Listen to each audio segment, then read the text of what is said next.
In 1996, at MIT, a group of students bid on tickets to a Boston Celtics game. Half were told they could only pay in cash, the other half only with a credit card. Same tickets, same seats, same night. The credit card group bid almost twice as much. Nobody told them to. The real reason isn't convenience, it's something closer to memory loss, and you've been living with it for years without noticing. You've probably tapped a card today, maybe twice. A coffee, a parking meter, a late lunch you didn't plan on buying. Each time, some part of your brain registered the transaction the way it registers background noise. Present, but not really heard. Economists have a name for what didn't happen in your brain during that tap. They call it the pain of paying. Researchers Drazen Prelec and George Lowenstein coined the phrase in the 1990s, and the idea is almost embarrassingly simple. Spending money is supposed to hurt a little. That small sting is what makes you pause, weigh the purchase, decide if it's worth it. Cash delivers that sting reliably. You watch the bills leave your hand. You feel the stack get thinner. A card was built quietly and deliberately to remove that sting. And once the sting is gone, so is the pause. That's the setup. Here's what most people never think to ask. What exactly does the pause do once it's missing? You'll see why that question matters more than it sounds in a moment. Picture two versions of you buying the same $40 sweater. Version 1 hands over two 20s. Your fingers count them. Your eyes track them, disappearing into someone else's hand. There's a physical handoff, and your brain logs it as a loss because that's what it is. Version 2 taps a card against a reader. A beep, a green check mark. No handoff, no countable object leaving your possession. Your brain has almost nothing to log. The purchase happened, technically, but it didn't register as a loss the way the cash version did. This is where researcher Dilip Soman's work becomes useful. Soman studied what he called payment decoupling, the gap that forms when the moment you enjoy a purchase gets separated from the moment you feel its cost. Cash collapses that gap to nearly zero. You pay, you feel it, you leave. A credit card statement arrives 3 weeks later, bundling 40 different decisions into one number you barely recognize as yours. By the time the bill comes, the sweater already lives in your closet. The pain, if it comes at all, arrives too late to change anything. You've probably done this exact thing this week and didn't notice it happening. Here's the part that should bother you more than it does. Soman ran a separate study asking people to recall their recent purchases. The people who paid with cash remembered what they'd bought and how much they'd spent with real accuracy. The people who paid with cards couldn't, not because they were careless, because the purchase had never fully registered as an event worth remembering. A card doesn't just remove the sting of spending, it removes the memory of spending. You're not just paying more freely, you're forgetting that you paid at all. That's the twist hiding inside the MIT study from the beginning. It was never about convenience making people bid recklessly. It was about a transaction quietly erasing itself from a person's own sense of what they own. Go back to that Celtics auction for a second because the mechanics matter. Both groups saw identical tickets. Both groups had identical budgets. The only variable was the physical act of paying. The cash group's brains flagged the bid as a real loss with every dollar they imagined handing over, so they bid conservatively, protecting a resource they could feel. The card group's brains never ran that calculation because there was nothing tactile to calculate. Prelec and Semester, the researchers behind the study, described the card group as bidding as if the money wasn't quite real yet, which, functionally, it wasn't. Not to their nervous systems. Not in that moment. Now think about how that plays out somewhere far less controlled than a research lab. A grocery store, a gas station, a phone screen with a subscription renewal notice you scroll past without opening. Every one of those moments is running the same experiment on you that MIT ran on those students, except nobody's tracking your bid, and nobody's going to tell you afterward how much higher you went. There's a reason streaming services, food delivery apps, and rideshare platforms almost never ask for cash. It's not just logistics.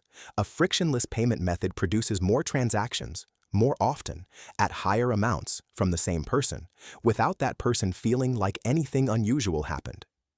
Richard Thaler's research on mental accounting explains part of why this works so well. People don't experience money as one single pool. They mentally sort it into categories: rent money, grocery money, fun money. and they protect some categories more fiercely than others. A card purchase slides into a vague, unprotected mental bucket labeled something like "stuff I bought," instead of visibly draining the account you actually watch. You're not spending from a place you're guarding, you're spending from a place you've stopped watching. You'll see why that number from the beginning matters again in a second. Consider what happens over a single ordinary month. A coffee here, a subscription renewal there, a same-day delivery fee you agreed to without reading it. None of these feels significant alone. Each one is small enough to slip past the pain of paying threshold entirely. But add them up the way a bank statement eventually will, and the total often surprises the very person who spent it, because no single moment along the way felt like spending at all. This is precisely the mechanism Prelec and Semester found doubled the Celtics' bids. Not one big reckless decision. Dozens of small, invisible ones, none of which registered as a loss until they were already made. Here's where the story gets less abstract. A 2001 study following actual consumer households found that people using credit cards for routine purchases spent measurably more per shopping trip than people using cash for the identical stores and identical goods. Not because the card users had more money, because they had less resistance. The friction that cash provides, the counting, the handing over, the visible shrinking of a wallet, turns out to be doing real financial work. Removing it doesn't just make paying easier, it makes not paying harder to choose. So here's the honest question this leaves you with. If a card can make you forget your own spending, what else in your financial life has been quietly decoupled from the moment you'd normally feel it? There are 3 ways this decoupling shows up in your daily life, and you've almost certainly felt at least one of them this month. The first is the delayed bill. The credit card statement that groups 3 weeks of decisions into a single overwhelming number you can no longer trace back to individual moments. The second is the subscription, a recurring charge you agreed to once and have since mentally filed as free because you never touch the transaction again. The third is the tap, the single, wordless motion of a phone or card against a reader, so brief it barely qualifies as an action at all.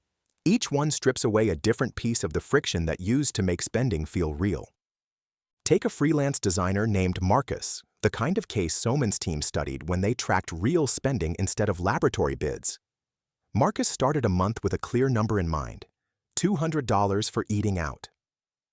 He tapped his card for lunch on a Monday, tapped again Wednesday for a coffee meeting, tapped a third time for a client dinner he told himself was a one-off. By the 15th of the month, he'd tapped 11 times.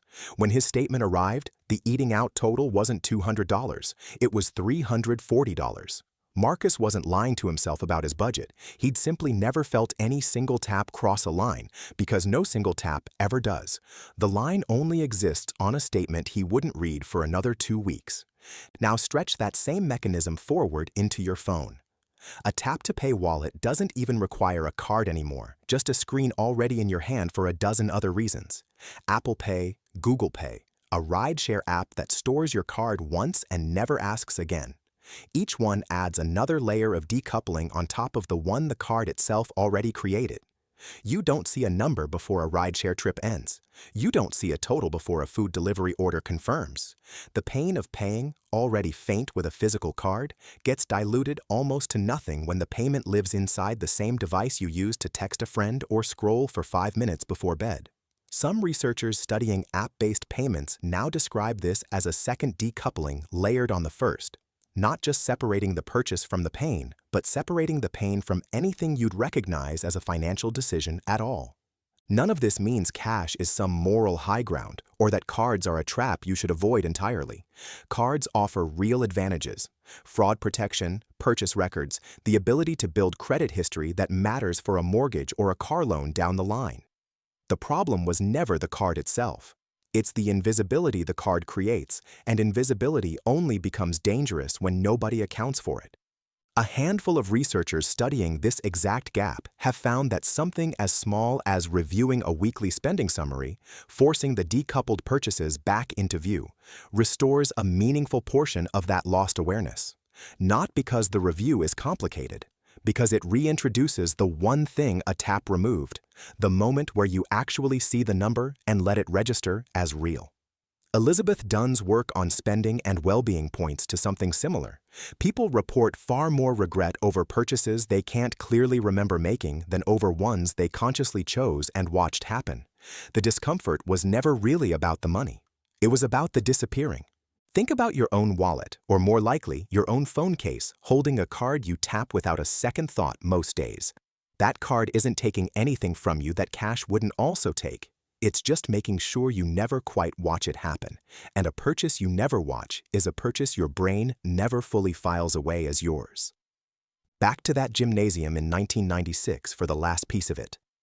After the auction closed, researchers asked both groups to estimate how much they'd actually bid. The cash bidders were close.